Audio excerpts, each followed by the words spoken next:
আজকে আমরা দেখে নেব কিছু একই শব্দের ভিন্ন অর্থ। যেমন টেনশন মানে চিন্তা, আবার টেনশন মানে টান। মে মানে পারা, আবার মে মানে মে মাস।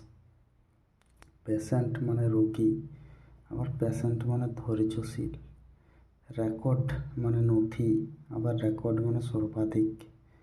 ব্যাংক মানে ব্যাংক, যেখানে আর কি টাকা পয়সা রাখে, আবার ব্যাংক মানে উপকূল। কাইন্ড মানে দয়ালু, আবার কাইন্ড মানে প্রকার।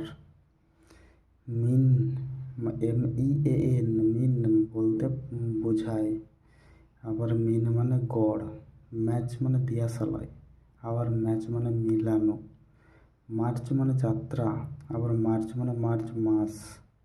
প্রেজেন্ট মানে বর্তমান, আবার প্রেজেন্ট মানে উপহার। তো বন্ধুগণ, এগুলো আপনার দেখে রাখুন।